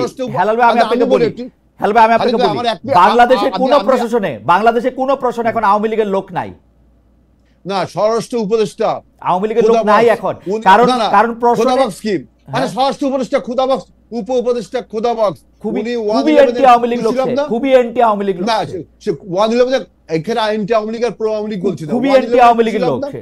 না, তিনি 111 কুশীলব না, 111 ছিল না? 111 কুশীলব তো সবাই, ছিল না? 111 কুশীলব তো 111 ইউনূস সাহেব, 111 ফলে তো বাংলাদেশে 111 কুশীলব তো সবাই, বিএনপি একটা জিনিস করবে কুশীলব হবে না? সবাই তো না না, কুশীলব। আমি সেটা আমাকে দেখেন, আপনি প্রশাসনের পুলিশের আইজি এবং পুলিশ কমিশনার, এইটা আপনি নিয়োগ দিয়েছেন চুক্তিভিত্তিক, হ্যাঁ। একটা ল এনফোর্সিং এজেন্সিতে চুক্তি ছাড়া লোক নিয়োগ দিলেন। চুক্তি ছাড়া লোক পাবেন কই এখন? কেন? গত 15 বছর তো সব কেন? আওয়ামী লীগের লোক, বাকিদের তো রিটায়ার না, না, করে দিয়েছে, আপনি চুক্তি ছাড়া লোক পাবেন কই? না, তারপরে আপনি রিক্রুট করতেন, আপনি আপনি আইজি এখন রিক্রুট করবেন, আপনি এখন আইজি মুর্তজা ভাইকে বানাবেন? আরো লোক আছে না আপনার, যারা তো ওএসডিতে ছিল, সেগুলি তো যে সমস্ত ভালো ভালো কর্মকর্তা, ভালো ভালো কর্মকর্তা। না, ভাই আপনি একটা জিনিস না, বোঝেন, আপনি একটা জিনিস বোঝেন চুক্তিভিত্তিক হেলাল ভাই, আমি একটা জিনিস বলি আপনাকে, এখন এডিশনাল আইজি লেভেলের লোক থেকে একটা আইজি লেভেলের লোক আপনি নিয়োগ দিতে হবে। এডিশনাল আইজি পর্যন্ত উনি পৌঁছাইছে? উনি কি আওয়ামী লীগের শেখ হাসিনার সরাসরি প্রশ্নে অংশগ্রহণ করেই না ওখানে পৌঁছাইছে? তার আগ নাইলে তো সে ওইখানে নাই। না, তো লোক চুক্তিভিত্তিক আনবে না, কেমনে আনবে? না, চুক্তিভিত্তিক নিয়োগ আপনার ল এনফোর্সিং এজেন্সিতে এটা মানানসই না, তাদের সাথে। এই জন্য তো দেখেন ঊর্ধ্বতন কর্মকর্তার সাথে আপনি দেখেন না যে ঊর্ধ্বতন কর্মকর্তার সাথে নিম্ন স্তরের কর্মকর্তারা যে মেলবন্ধন বা কেমিস্ট্রি, সেটা কিন্তু হচ্ছে না। বিধায় আজকে হেলাল ভাই আমি আপনাকে আবার কথাটা বলি, তাহলে আপনি বুঝতে পারবেন, আমি শিওর যে দর্শকরাও বুঝতে পারবেন। ঘটনা হইতেছে হচ্ছে শেখ হাসিনা যখন এই দেশ থেকে পালায় গেছে তখন পুলিশ বাহিনীর অবস্থাটা কি? পুলিশের আইজি থেকে শুরু করে এডিশনাল আইজি, ডিআইজি, এমনকি এসপি লেভেল পর্যন্ত সব কয়টা লোক শেখ হাসিনার হ্যান্ডপিক করা, অলমোস্ট সব কয়টা লোক, 70 থেকে 80% লোক। আপনাকে তার বাইরে বাদ দিয়া একজন পুলিশের অধ্যক্ষ আনতে হবে, পুলিশের প্রধান আনতে হবে। তো সেইটা যদি আপনি আনেন, সেটা আপনি চুক্তিভিত্তিক ছাড়া কেমনে আনবেন ভাই? আপনি আমরা বলেন না। না, আপনার নিম্ন স্তরের যে কর্মকর্তাগুলো ছিল তাদের প্রমোশন দিয়ে তো এখানে আনা যায়, তাই না? এটা পুলিশের আইনে এটা পুলিশে ভালো বলবে। আমি বলছি যে ঊর্ধ্বতন এই কর্মকর্তাগুলো জানে যদি বাংলাদেশ স্টেবল হয় তাহলে তারা যে অপরাধ করেছে তার একটা বিচার হবে। যেহেতু আমাদের নির্বাচন কমিশনের যে দুরবস্থা হয়েছে, আমরা চাই না এই দুরবস্থা কারো হোক, তারা যখন দেখছে যদি বিচার হয় তাহলে তো আপনার তারা, আচ্ছা আমি প্রশ্নটা হেলাল ভাই একটা সেকেন্ড, আমি প্রশ্নটা আমি ভুলে যাব, আমি আপনার বক্তব্যের সাথে কিঞ্চিত দ্বিমত পোষণ করি। এর জন্য আমি প্রশ্নটা মুর্তজা ভাই, না আসলে দ্বিমত না, সহমত, কিন্তু একটু সম্পূরক আছে। মুর্তজা ভাইকে প্রশ্নটা করে রাখি। মুর্তজা ভাই এটা আপনি একটু 1-2 মিনিট একটু উত্তর দেন হেলাল ভাইয়ের কথা শেষ হলে। সেটা হলো যে অনেকে বলে থাকেন যে এই পুলিশ বাহিনীরা যেহেতু ইউনিফর্ম থাকা অবস্থায় অনেক নৃশংসতার শিকার হয়েছেন, সেই জন্য তারা আসলে কাজকর্ম করতে ভয় পান, এবং যখন বলা হয়েছে যে এই পুলিশ বাহিনীর যারা নিহত বা আহত হয়েছেন তাদের আসলে কোনো রকম কোনো বিচার হবে না বা কোনো রকম কোনো তদন্তের মধ্যে দিয়ে তারা যাবেন না, তখন এটা হয়েছে। এটা নিয়ে আপনি আসলে কি মনে করেন, এটা একটু আপনি আমাদের একটু বলেন। হেলাল ভাই আমরা একটু প্রসঙ্গে আসি, দোষ জারি থাক। আসলে আমরা আপনার সাথে তর্কে লিপ্ত হওয়া আমার কাজও না, আমার উচিতও না। আমি যেটা আপনাকে বলতে চাই, আপনি যেখান থেকে বললেন রক কাটা বা আপনাদের রাজনৈতিক প্রতিপক্ষ সম্পর্কে, সেটা নিয়ে আমি একটু প্রশ্ন করতে চাই। দেখেন, আমরা যখন 90-এর গণ আন্দোলন করছি, আপনি সেটা সামনের সারির সৈনিক, আমি পিছনের সারির হইলেও সৈনিক। আমরা কিন্তু একটা জিনিস ঠিক করছিলাম যে আমরা জামায়াতে ইসলামী বা জাতীয় পার্টিকে মূলধারা রাজনীতিতে আমরা অংশ নিতে দিব না। এই বিএনপি কিন্তু জামাতে ইসলামীকে সামনে নিয়ে এসে জামাত ইসলামীর সাথে রাজনীতি করে, জামাত ইসলামীর লোকজনে গাড়িতে পতাকা দিয়ে জামায়াতে ইসলামীর কথায় পরিচালিত হয়ে একরকমভাবে বিএনপির জামায়াতিকরণ করে তারপরে বিএনপিকে চালাইছে। এখন হঠাৎ করে এখন আবার আপনাদের সাথে যে জামাত ইসলামের ম্যাট্রিক্স, সেটা কি লোক দেখানো? সেইটা কি আওয়ামী লীগ আর জাতীয় পার্টির যে ম্যাট্রিক্স ছিল সেই রকম, নাকি অতি অন্যায়ভাবে আপনারা জামায়াতের পিছনে লাগতেছেন শুধুমাত্র আওয়ামী বিরোধী ভোট ব্যাংকে অ্যাড্রেস করার জন্য? একটু যদি আমাদের বলতেন হেলাল ভাই। না, বিষয়টা এরকম না। আমরা বলছি যে দেখেন, যে বর্তমানে বাংলাদেশের সামনে বার্নিং কোশ্চেন হলো একটা নির্বাচিত সরকার। এর থেকে বড় কোনো সুন্দর উত্তম ব্যবস্থা আর নেই। সেই নির্বাচনের যখন লন্ডন বৈঠকটা হয়ে গেল, অর্থাৎ নির্বাচন নিয়ে যে সংশয় বা আনসার্টেনিটি ছিল, সেই আনসার্টেনিটি দূর হয়ে গেল, নির্বাচনের সংশয়টা কেটে গেল, তখন দেখা যাচ্ছে যে বিভিন্ন রকম মানে অরাজনৈতিক ঘটনাকে, যেমন ব্যবসায়িক হত্যাকাণ্ডটাকে আপনি রাজনৈতিক হত্যাকাণ্ড বলে রাজনৈতিক স্বার্থসিদ্ধি এবং নির্বাচনকে বিঘ্ন করার জন্য অজুহাত হিসাবে কাজ করে বিভিন্ন রকম স্লোগান দিচ্ছেন। যেখানে আপনার বিএনপির নেতা নেত্রীদের নামে স্লোগান দেওয়া হচ্ছে, প্রভোকিং করা হচ্ছে, ইনভাইট করা হচ্ছে গন্ডগোলকে। কারণ আমরা জানছি যদি যে প্রভোকিংস আমাদের বিরুদ্ধে করা হচ্ছে, যে ইনভাইট আমাদের করা হচ্ছে গন্ডগোলের জন্য, আমরা যদি আজকে সেই একই ভাবে একই ভাষায় রিটালিয়েট করি তাহলে কি হবে? দেশে একটা গন্ডগোলের অবস্থা তৈরি হবে। গন্ডগোলের অবস্থা তৈরি হলে এই পরাজিত মাফিয়া এবং প্রতিবেশী রাষ্ট্র ভারতের লাভ। এই জন্য আমি বলছি যে ৭১-এর যারা পরাজিত শক্তি, এটা তো আমরা যখন তাদের সাথে আমাদের ৪ দলীয় ঐক্য জোট ছিল, নির্বাচনী ঐক্য জোট, রাজনৈতিক জোট ছিল না, তখনও কিন্তু তাদেরকে আমরা বলি না ৭১-এর পরাজিত শক্তি। এই বয়ানটা কি আপনারা 2001 থেকে 2006 পর্যন্ত কখনো দিছেন যখন ক্ষমতায় ছিলেন? এই বয়ানটা এই তিন লাইন জীবনে কখনো বলছেন? ৭১-এর পরাজিত শক্তি, এই 3 শব্দ আপনারা জীবনে বলছেন কখনো? কেন বলবো না? কেন আমি শুনি যখন মুর্তজা ভাইয়ের অনেক বেশি মনে থাকে, আমি মুর্তজা ভাইয়ের দোহাই মানবো যে মুর্তজা ভাই পলিটিক্যাল ডিসকোর্স আর নির্বাচনী ক্যাম্পেইন না ভাই। 2001 থেকে 2006 পর্যন্ত বেগম জিয়া বা জনাব তারেক রহমান বা জনাব আজিজুল বারী হেলাল কেউ কোনোদিন ৭১-এর পরাজিত শক্তি এই 3 শব্দ বলছেন জীবনে? আমরা কি তাদের বলছি যে ৭১-এর মুক্তিযুদ্ধ? তাও তো বলিনি। ৭১-এর মুক্তিযুদ্ধও বলিনি। ওই সময় বলেন না, এখনো চুপ থাকেন। এখন বিপরীতটা বলা দরকার নেই। ওই সময় বলেন না, এখনো চুপ থাকেন। একই ধরনের রাজনীতি কেন এখন ২৪-এর যে পরাজিত শক্তি তাদের নেক্সাসের, তাদের সাথে আপনি সম্পর্ক করে যদি তাদের সাথে সম্পর্ক তো আপনারা করতেছেন হেলাল ভাই, আওয়ামী লীগের সাথে সম্পর্ক তো আপনাদের। আমাদের সাথে আওয়ামী লীগের সম্পর্ক, আওয়ামী লীগের সাথে আর্ক রাইভেল, আমাদের সাথে তাদের সম্পর্ক থাকবে কেন? আজকে আওয়ামী লীগের যে রিহ্যাবিলিটেশন, এটা যদি আপনি বলতে চাই তাহলে আপনি দেখবেন যে পিআর পদ্ধতি যখন আনা হয় তখন কিন্তু আমি বহু টেলিভিশন টকশোতে বলছি যে এই পিআর পদ্ধতির ফলে, জামাত যে পিআর পদ্ধতিটা আনলো এর ফলে কিন্তু উচ্চকক্ষে, যেহেতু নিম্নকক্ষে পিআর হবে না, উচ্চকক্ষে কিন্তু আওয়ামী লীগের রিহ্যাবিলিটেশনের একটা সুযোগ রয়ে গেছে। এটা কিন্তু এটা যদি জানতে চান তাহলে আবার আমাকে বুঝায় বলতে হবে।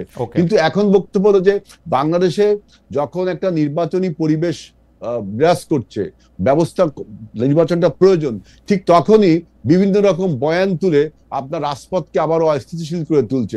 বিএনপি অফিসের সামনে বোম মারে। আপনি চিন্তা করেন আমরা যদি রিটালিয়েট করি তাহলে কি হবে? ওরা চাচ্ছে যে দেশে একটা গন্ডগোল বাঁধুক। এই জন্য আমি বলছি যে তাহলে কি ৭১-এর যে ভুল তারা করেছিল, 24-এ যারা ভুল করেছে এই আওয়ামী লীগ, এই দুই অপশক্তির নেক্সাসের ফলে কি বাংলাদেশের গণতন্ত্রের যাত্রাপথ বিঘ্ন হবে? সেজন্য আমি বলছি যে আমাদের মনে রাখতে হবে যে আপনারা আজকে যে বিভিন্ন রাজনৈতিক দল, এনসিপি সহ আপনারা যে বিএনপির কে মেলাইন করার, বিএনপির নেতা নেত্রীকে ডিফেম করে বক্তব্য দিচ্ছেন, মনে রাখবেন যে বাংলাদেশের গণতন্ত্র এবং বাংলাদেশের স্বাধীনতা রক্ষার এই মুহূর্তে শেষ রক্ষা কবচ কিন্তু বিএনপি, শেষ রক্ষা কবচ কিন্তু বিএনপি। আপনারা যে রাজনৈতিক প্রথম কথা হচ্ছে যে হেলাল ভাই, আমরা আবার আসবো আপনার কাছে। প্রথম কথা হইলো যে বিভিন্ন বক্তব্য যেগুলি দেওয়া হচ্ছে, বিএনপিও বক্তব্য দিতে কম যায় না। বিএনপি ছাড়া বিএনপি সব দলের মুনাফেক মনে করে, সব দলের পরাজিত শক্তি মনে করে, বিএনপি খালি বিজয়ী শক্তি। আপনারা সব দলের পরাজিত শক্তি মনে করেন, আবার যখন দরকার হয় তখন সেটার সাথে আপনারা বসেন। আপনি বলেন আমরা কি এনসিপি কে বলছি যে পরাজিত শক্তি? আমরা বলছি আওয়ামী লীগ কি পরাজিত শক্তি না? 24-এর পরাজিত শক্তি না? ৭১-এর কি জামাত পরাজিত শক্তি না? তাহলে আমি আর কাউকে পরাজিত শক্তি, এই দুজনকে কি তো বললাম? সবাইকে বললাম না তো, আমি বললাম দুইজনকে। তাদের জামায়াতের 24-এর পরে তো ৭১ আসে নাই। আমি তো ৭১-এর পরে, আমি যে এই এখন আমি একটু আমির ভাই আপনাকে একটু অনুরোধ করব যে আপনি যদি পারেন একটু হাবিবুর রহমানের তারিখ আমার রুমের লাইব্রেরিতে আসে, আপনি একটু আমাকে একটু দিয়ে যাওয়ার ব্যবস্থা করলে আমি দেখাই দিতে পারি যে জামায়াত সম্পর্কে বিএনপি আসলে কি কি বলতো। এখন হঠাৎ করে বলাটা কেন চেঞ্জ হলো, এটা হলো আমার প্রশ্ন। কারণ ৭১ তো 24-এর পরে আসে নাই। জামায়াতে ইসলামী ৭১-এ কি অবস্থান ছিল সেটা তো বিএনপি জানতো, এমন তো না যে বিএনপি জানতো না। সে জানতো। আজকে বিএনপি যদি এখন জামায়াত বিএনপির পাত্তা দিচ্ছে না, জামায়াত বিএনপির আধা বছরে পাত্তা দিচ্ছে না, এবং বিএনপি মনে করতেছে যে বিএনপির কোনো ভোট নাই, বিএনপির যা কিছু ভোট সেটা হচ্ছে এনটি আওয়ামী লীগ ভোট, জামাত এটা পায়া ফেলবে, এই জন্য বিএনপির হচ্ছে অসুবিধা। আমি এই প্রসঙ্গে আপনার কথা, বিএনপি একা নির্বাচন করে জামাতকে বিরুদ্ধে 1996 সালে একটা 114টা সিট পেয়েছিল, এবং সেই নির্বাচন যদি আপনি ক্রিটিক্যালি অ্যানালাইসিস করেন, ঠিকমতো নির্বাচনে তো আমরা ক্ষমতায় আবারও আসতাম। আমরা কিন্তু ফ্যাক্ট রিমেইন যে আপনারা ক্ষমতায় আসতে পারেন নাই, ক্ষমতায় আসতে আপনাদের জামাতের কাঁধেই সওয়ার হইতে হইছে। তখন জামায়াত খুব ভালো ছিল ভাই, সওয়ার হতে হইছে, জামায়াত খুব ভালো ছিল তখন, সিট আমরা জামায়াত খুব ভালো ছিল। শোনেন, পলিটিক্যাল অ্যালায়েন্স, আপনার নির্বাচনী অ্যালায়েন্স আর পলিটিক্যাল অ্যালায়েন্স তো দুটো এক জিনিস না খালেদ ভাই। আচ্ছা ঠিক আছে, নির্বাচনী অ্যালায়েন্স ছিল, নির্বাচনী অ্যালায়েন্স আর পলিটিক্যাল অ্যালায়েন্স আমরা পরে আবার শুনবো। হেলাল ভাই, আমি আসতেছি আপনার কাছে, আমি একটু মুর্তজা ভাইয়ের কাছে যাই। মুর্তজা ভাই, আমরা একটু অনুষ্ঠানের সময়টা একটু বাড়ায় নিব আজকে একটু, আপনারা যদি অনুমতি দেন তাহলে, কারণ হচ্ছে যে অনেকগুলি আলাপে সময়টা একটু। মুর্তজা ভাই, আপনি আমাকে দুইটা জিনিস বলেন। পুলিশ বাহিনীটা নিয়ে ডিম আগে না মুরগি আগে এর একটা অবস্থা তৈরি হয়েছে। অনেকে বলতেছেন যে পুলিশ বাহিনীর মধ্যে আওয়ামী লীগের লোক রয়ে গেছিল এবং তারা গত 15 বছরে আওয়ামী লীগ সরকারের যে নিষ্পেষণ যন্ত্র সেটাতে তারা সবচেয়ে বেশি ব্যবহৃত হয়েছে, বা নিজেরা মজা করেও ব্যবহার করছে। মানে ধৈর্য নিয়ে আনতে আসতে করলে বাইদা নিয়ে আসছে, গুম করছে, খুন করছে, ইত্যাদি ইত্যাদি। জুলাই আগস্টে তো অনেক কিছু করছেও। কিন্তু বিপরীতভাবে এইটাও সত্য, পুলিশ দেখছে যে তার ইউনিফর্মে থাকা লোক সহকর্মীকে মেরে ঝুলিয়ে দেওয়া হয়েছে, থানায় গিয়ে আগুন লাগিয়ে দেওয়া হয়েছে। এমনকি সরকার পরিবর্তন হওয়ার পরও পুলিশ বাহিনীর উপর বিভিন্ন নির্যাতন অত্যাচার চলেছে, যেগুলি নিয়ে আসলে কোনো ধরনের কোনো মামলা হবে না বা মতো একটা ইন্ডেমনিটিও আছে, কাছাকাছি, ইন্ডেমনিটির কাছাকাছি। এইটা তাদের এর জন্য দায়ী কিনা? মুর্তজা ভাই, ধন্যবাদ আপনাকে। আপনার এই প্রশ্নের পরে আমি আরো কয়েকটা নিয়ে ছোটখাটো করে একটু কথা বলবো। পুলিশ বাহিনীর উপরে নৃশংসতার যে কথাটা বলা হইতেছে বা যেটা আলোচনায় আছে, এটা আসলে কি? এটা কি বাংলাদেশে সত্যি সত্যি এরকম কোনো ঘটনা ঘটেছে? না ঘটে নাই? ঘটেছে মানে কোন পরিপ্রেক্ষিতে ঘটেছে? 5 আগস্ট সকালবেলা আমরা তখনও জানি না যে শেখ হাসিনা পালিয়েছেন কি পালায়নি। সেই সময় যখন সকাল 8টা, 8:30, 9টার সময় যখন জানছিলাম যে উত্তরা, গাবতলী সহ যাত্রাবাড়ি বিভিন্ন জায়গার থেকে মানে লাখ লাখ মানুষ বা শত শত মানুষ বা হাজার হাজার মানুষ ঢাকার শহরের দিকে আসছে, সেই সময়ও খবর পাচ্ছিলাম যাত্রাবাড়ির হানিফ ফ্লাইওভারের উপর থেকে পুলিশ অনবরত গুলি করছে এবং মানুষ মারা যাচ্ছে।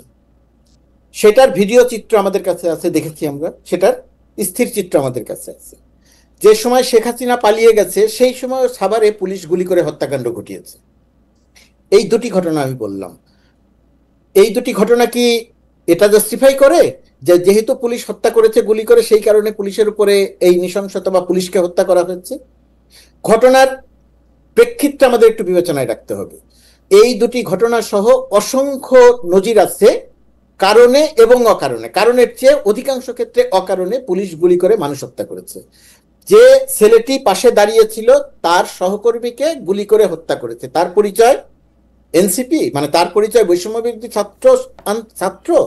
ছাত্রদল, শিবির, বাম কোন সংগঠন, এটা আমরা জানি না, সবাই ছিলেন, হত্যা করেছে।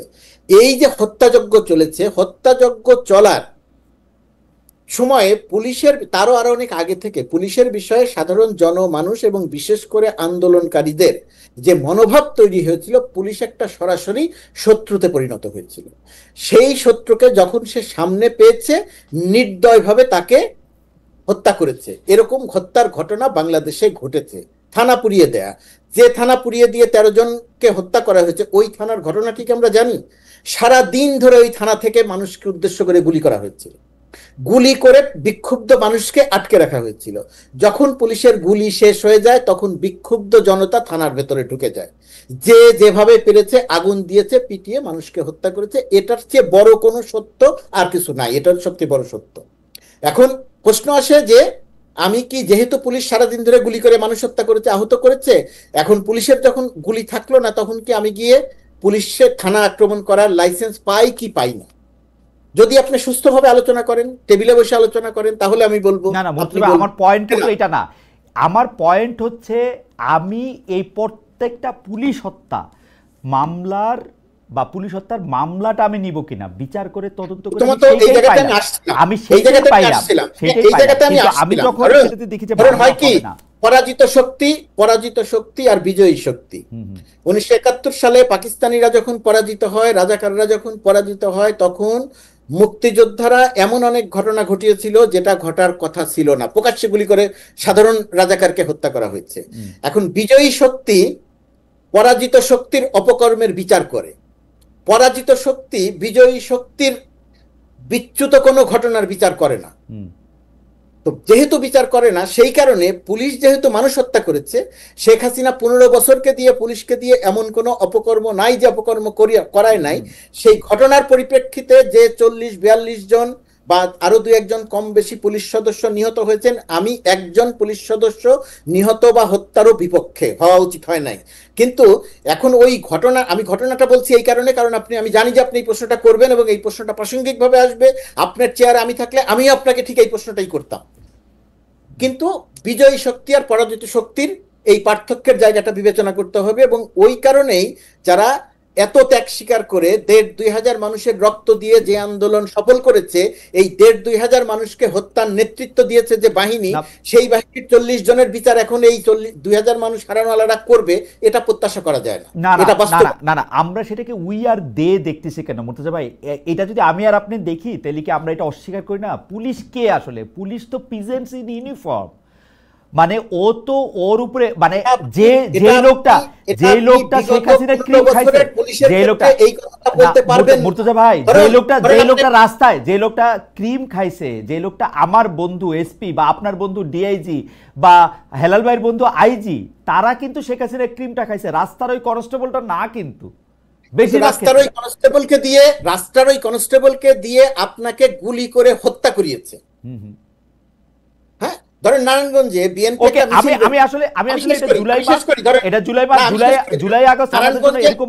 নারায়ণগঞ্জে বিএনপি একটা মিছিল বের করলো, কোনো কারণ ছাড়া চাষারায় গুলি করে 2 জন মানুষকে মেরে ফেলা হলো। মুন্সিগঞ্জে কোনো কারণ ছাড়া গুলি করে 2 জন মানুষকে মেরে ফেলা হলো। বিষয়টি হচ্ছে আইজিপি ক্রিম খেয়েছেন, কিন্তু গুলিটা তো ওই কনস্টেবলকে দিয়ে করানো হয়েছে। বিএনপির ওই কর্মীরা যদি কোনোদিন সুযোগ পেত, তাহলে ওই পুলিশের অবস্থা কি হতো? সেটাই 5 আগস্টে আমি আপনাকে বলি মুর্তজা ভাই, এটা ধরেন আমরা যারা, মানে জুলাই আগস্ট তো আসলে গত বছরের কথা, এই সময়টার মধ্যে থেকে আমি আপনি আমাদের মধ্যে আসলে মানে অনেকেই আমরা এইটা অস্বীকার করতে পারবো না যে পুলিশ কি পরিমাণ অট্রোসিটি আসলে চালাইছে, পুলিশের নামে আসলে কি করা হয়েছে না করা হয়েছে সেটা আমি জানি না। কিন্তু আমি বলতে চাইছিলাম যে এই একটা ইউনিফর্ম ফোর্সের ওইখানে এই তদন্তগুলি কইরাও তো এগুলি সামনে আনা যাইতো, কারণ প্রতিটা হত্যা, প্রতিটা খুন, প্রতিটা মৃত্যু, প্রতিটা আইন নিজের হাতে তুলে নেওয়ার যদি আমরা এটাকে আইন হাতে তুলে নেওয়া বলা যাবে না। না না না, এইটাকে বলা যাবে না। আচ্ছা ঠিক আছে, আমরা 5 তারিখের পর থেকে তো বলতে পারবো। 5 তারিখের পর, 5 তারিখ পর্যন্ত বলে 5 তারিখের পর। জি হেলাল ভাই, আমি কিছু বলতে চাচ্ছি। আমার এখানে কিন্তু আরো অনেক কথা বলার ছিল এই প্রসঙ্গে।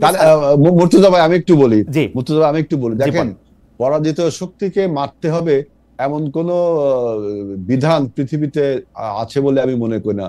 মনে করেন 91 সালের নির্বাচনে আমরা আওয়ামী লীগ ইলেকশন পেয়েছি, আওয়ামী লীগ হেরে গেছে, তারপরে আওয়ামী লীগকে মারতে হবে না। এখানে বলা হচ্ছে যে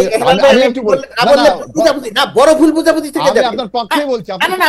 হেলাল ভাই একটা সেকেন্ড, আমরা সময় একটু বাড়াই দিছি, 1 মিনিট মুর্তজা ভাইকে 1 মিনিট দেন, বক্তব্যটা খালি শেষ করুক, আমরা সময় বাড়াই দিছি, আপনি বলেন। এটা ভুল বোঝাবুঝি থাকবে। আমি কোনো অবস্থাতেই বলছি না যে পুলিশকে মারতে হবে বা পুলিশের মারা ঠিক ছিল। আমি বলছি যে ঘটনার পরিপ্রেক্ষিতে যে অবস্থা তৈরি হয়েছিল, সেই অবস্থায় বিক্ষুব্ধ জনতা যে কর্মটা করেছে সেটা ঠেকানোর কোনো উপায় কারো ছিল না। আমি একটি হত্যাকাণ্ডের পক্ষে কথা বলছি না। আমি শুধু প্রশ্ন, আমি একটু বলি, এই যে পরাজিত শক্তি আর বিজয়ী শক্তি, কিন্তু যে অপশক্তি মনে করেন 24-এর গণ অভ্যুত্থানে পরাজিত হয়েছে অপশক্তিরা, এটা অপশক্তি। এই অপশক্তিকে আপনি নির্মূল করার জন্য যখন বলছেন, তখন একটা থিওরি চলে আসে যে এটা যেমন বিপ্লব। যদি বিপ্লব হতো তাহলে আপনার ফ্রান্স বিপ্লবে দেখেছি গিলোটিনের নিচেই মাথা গেছে কত লোকে, নির্বিচারে, বাদ বিচারহীন ভাবে, কোনো বিচার নেই। এবং বিপ্লবে সারা পৃথিবীর ইতিহাসে এইটাই হয় যে ওই পরাজিত অপশক্তি তখন তাকে ওইভাবে হত্যা, নির্যাতন, গুম, খুন চলে। এখন আপনি বলতে পারেন বাংলাদেশে তো 24-এর গণ অভ্যুত্থানের বিপ্লব হয়নি, গণ অভ্যুত্থান হয়েছে, এটা তো ডিবেট রয়েই গেছে। সুতরাং 24-এর গণ অভ্যুত্থানের 5ই আগস্টের পরে যে ব্যাকলাশটা হয়েছে, যে পরিমাণ ব্যাকলাশ হওয়ার কথা ছিল 17 বছরের পুঞ্জীবিত ক্ষোভের পরে, তার অনেক কম হয়েছে। বরঞ্চ আমি মনে করি 8ই আগস্ট যখন সরকার গঠন হলো, তখন আমি দেখলাম কিছু সমস্যা আরো বেড়ে গেল, অর্থাৎ একটা সরকারের দুর্বলতা প্রকাশ পেল। এটা আরেকটি আলোচনা। সেজন্য আমি বলছি যে অপশক্তিকে, যে পুলিশকে 5ই আগস্ট থেকে 8ই আগস্ট পর্যন্ত যে সমস্ত ঘটনাগুলো সব বিচ্ছিন্ন, এগুলো আমি পরিকল্পিত বলবো না, বিচ্ছিন্ন।